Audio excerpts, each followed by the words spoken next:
Hey, what's going on, loungers? Welcome back to the channel. Today, we're going to address something that, it's gonna hurt the naysayers. It's gonna hurt you so bad. Look at this. Look at this. Oh my God, what is he doing? Is he holding hands with the enemy?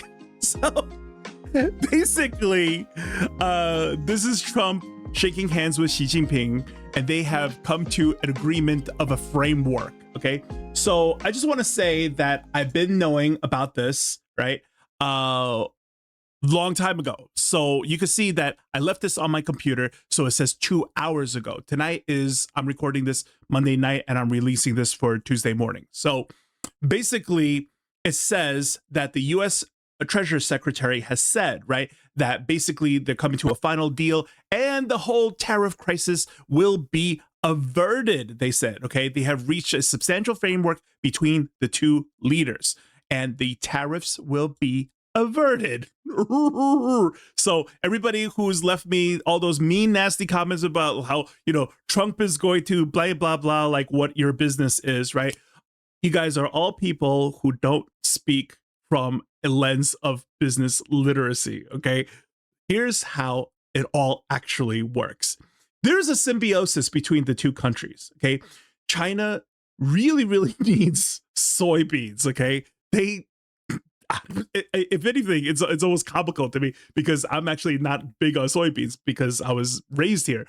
But between growing all the soybeans themselves, they also import a ton from Brazil as well as the United States, and I think 3 other places in order to meet how much soy that they actually need, okay?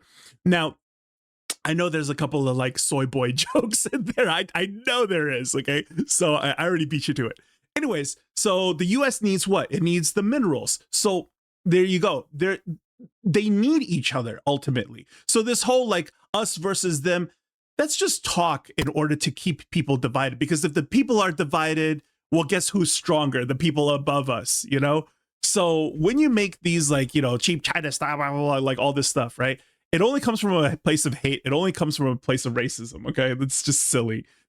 And if anything, my argument isn't even about like hate and racism. And my argument is more about like the people who say this stuff just don't come from a place of any business literacy whatsoever. And that's why you say the stuff that you say, because you don't understand how business works. Just say you don't understand how business works, okay? And Mason will teach it to you. So basically, this is a Chinese article over here sent to me by my staff secretary in China. And there is a translate button here that I could just tap on and then show you guys. So it says that the Deep Tide Tech Flow News on October 27, blah, blah, blah, blah, blah, blah, blah, says that the US side no longer considers imposing 100% tariffs on China. So it's not going to happen. Now, here's the thing, okay? During April 2nd, the only thing that I truly, truly regret, all right, is that I didn't talk about the tariffs at the time because I knew it was just going to be posturing because that's how the world leaders negotiate stuff. Oh yeah, well you do that, I'm gonna do the, you know what I mean? They threaten each other. That's what they do. They understand what it's going to do for the country. So, the whole idea of what Trump's method is that most people understand is that no matter if you're on the left or you're on the right, we never know his next move. He's volatile. That's what it's all about. You can't say that that's not effective, right? When you walk the street and there's a big dog and it looks at you and it's looking at you wrong, it's not quite growling, but it has its attention on you. What's the problem? The problem is I don't really know if it's friendly. I don't really know if it's about to bite. I don't know its capability. It's unknown. And that's where the leverage is, right? You don't know when the dog looks at you like you know what I mean? It's going to snap at any time. That's where the power, that's where the leverage is of never letting your opponent know what your next move is. So it doesn't matter you're with, you're without, you support, you don't. That's what's actually happening. If you guys must know my political affiliation, right? I would label myself as business conservative. Okay. Conservative in the sense that, like, I believe in traditional things. That's all. That's as far as I go. I believe in the nuclear family. I believe in fathers in the household. I believe in respecting your elders, just all that traditional basic stuff. Things that we all universally accept as the wheel. Of course, I believe in progression and innovation and stuff like that, where you can innovate, but you can't reinvent the wheel. Come on, you already know that. So certain things should be traditional. And that's why I slightly lean more on the conservative side. So why do I call myself business conservative? Because it doesn't matter who's in power, okay? At the end of the day, for every single business, what do? I crunch the numbers and I'll get back to you. You tell me what your policy is. You go ahead and put it on your website. You say whatever the hell you want to say. That's fine. I'm just going to read it. I'm just going to be like, what is it going to be? And then I'll go crunch the numbers. And I'll come back and I'll be like, it works. Fine. You know what I mean? You have my vote. Or nah, that's not gonna work. So I'm voting for the other guy. End of story. Because eating is more important than fighting, right? That's why I feel this way. And that's what my actual political affiliation is. Okay. So basically, I wanted to explain how some of this stuff works. So this is an interaction between my secretary and my freight forwarder. And she's basically saying, so what happens with the tariffs and stuff? We're telling her that it's going to be a 50-cent increase for every 10% on every single kilo. Okay. So therefore, if it is 100%, then you're talking about a $5 increase on every single kilo. So the way that I import stuff is just a little bit different, okay? But as you can see over here, she says yes, blah, blah, blah, based on the clearance of yada, yada, yada. None of that stuff is that important. But the point is this, okay? My most recent shipment that I'm about to bring in direct from China to Amazon is about 260 kilos worth of merchandise at 400 units, okay? So if we do a little math, right? And then we say, it's going to be $5 extra per kilo on 260 kilos. That would be something like $1,300, $1,300, right? So $1,300 divided by 400 units.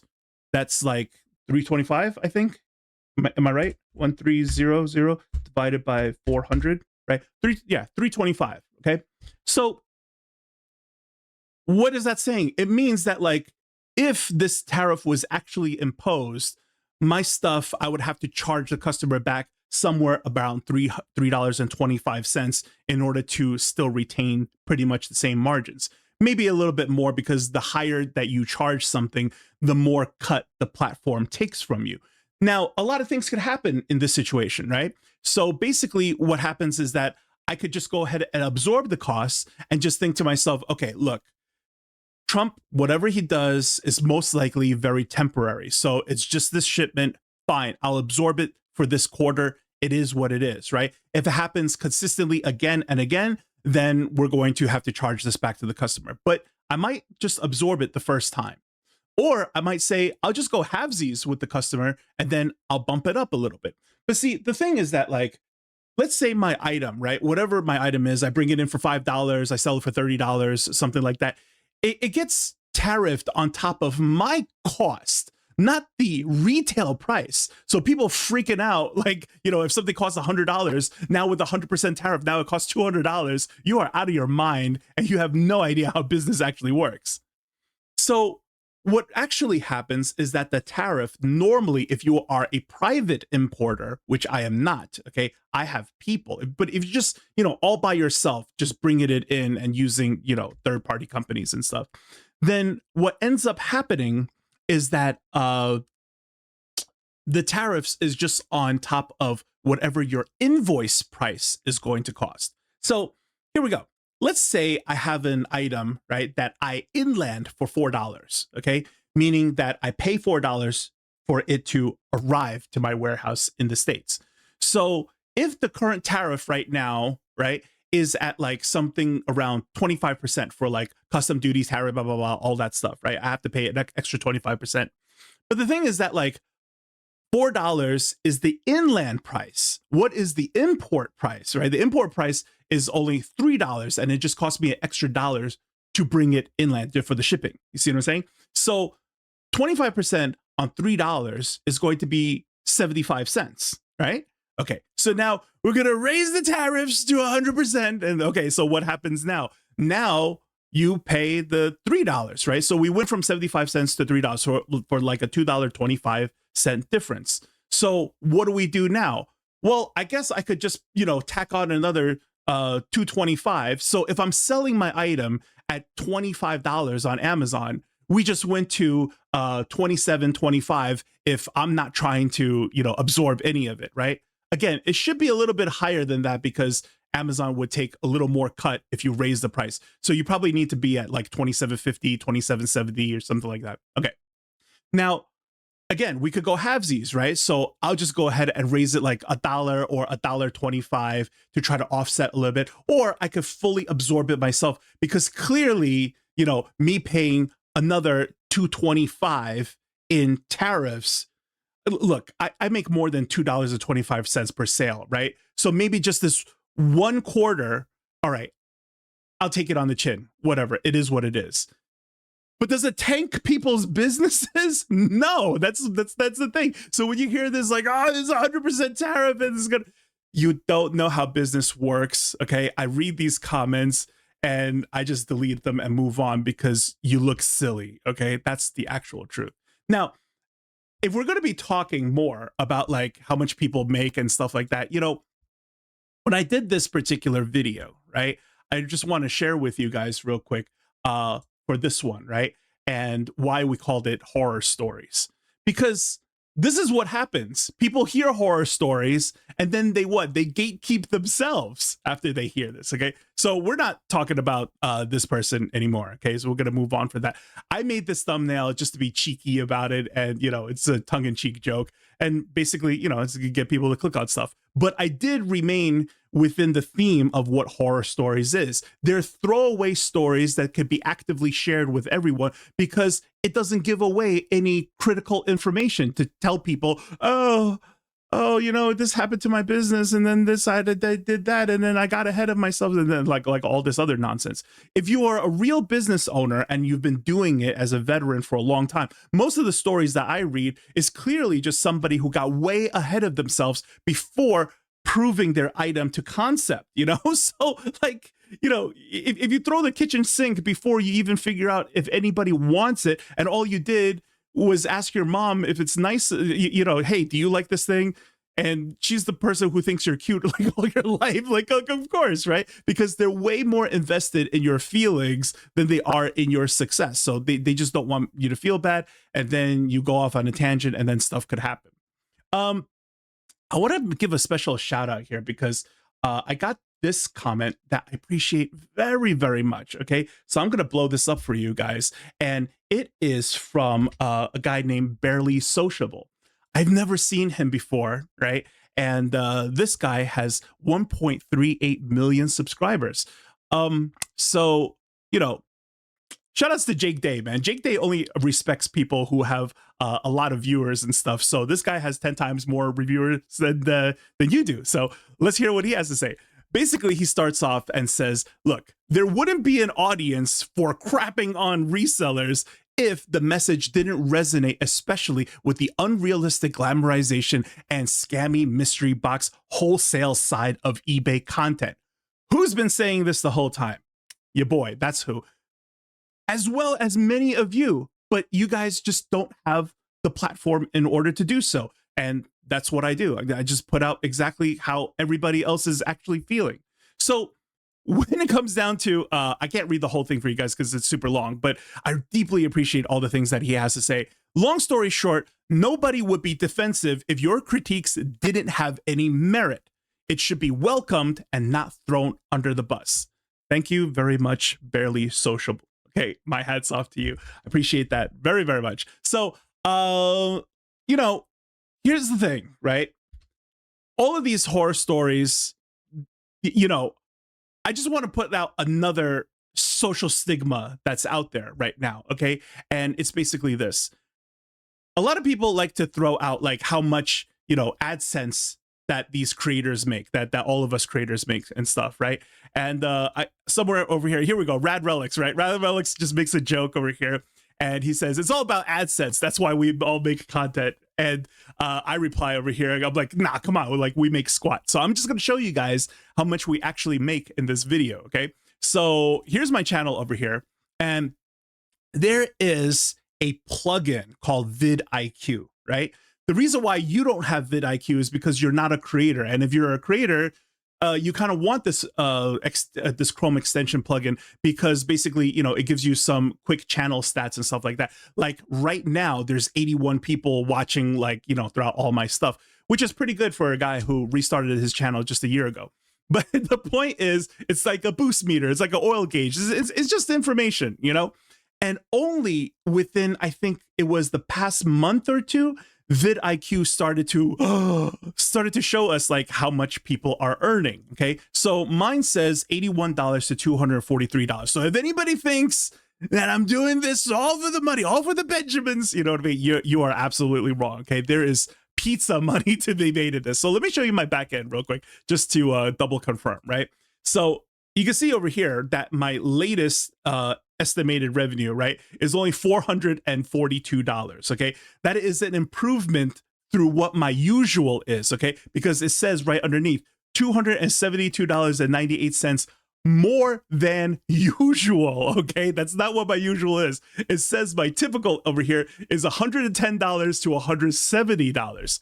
So now when we come back and we look at the vidIQ's estimate, which is, I think, really based off of the Social Blade website, it's just 81 to 243. So it's a slightly wider window. So if you just close the gap a little bit more between, like, you know, highest to lowest and stuff, then you have a better gauge of exactly what they're making. So what am I really making here? Like anywhere between like $100 to $200. And basically this month I made $400, and you are all invited to my monthly pizza party. Like what are we gonna do? We're gonna go to Chuck E. Cheese, you know what I mean? So I want to show you Rad Relic over here, right? So shout out to Rad Relic, man. I didn't know that you watch my stuff. Good to meet you, man. Anyways, so Rad Relics over here, it says $48 to $144. Okay, so I don't want anybody going over the Rad Relics, you know, channel and bugging him and saying, you just do this for the YouTube money. Okay, that's just silly. Now I will show you like who's actually making money. Okay, so you know, I just want to say that this is absolutely not doxing or like blowing up anybody's spots or whatever. Okay, I'm very happy for Lindy, but if you take a look over here, right? Okay, this is where it gets better, and her previous month was even better than this. But I'm super happy for her. She pivoted her channel and she's talking about, like, you know, the pop culture stuff. But if you went over to, you know, even like Tech's channel over here, right, and then see what Tech actually like shows on his back end for this month, this is like $200 to $600.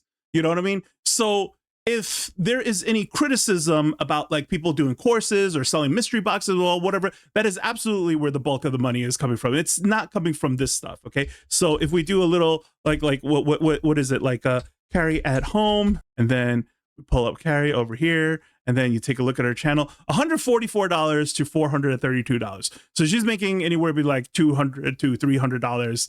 At the top end, like $400. It's really not a lot of money. Even if it was $400, it's $100 every single week. Okay, so don't give YouTubers any crap about making YouTube money. Okay, it's only the people who are doing like huge volume of views, where like consistently every single video you put out is 100,000 views after 100,000 view kind of banger, that is actually just, you know, all about views and all about generating that AdSense money. The rest of us truly do these videos because, you know, this is what we enjoy talking about. These are the videos that we enjoy putting out, right? You really do it out of passion more than anything else. All right, guys, take care.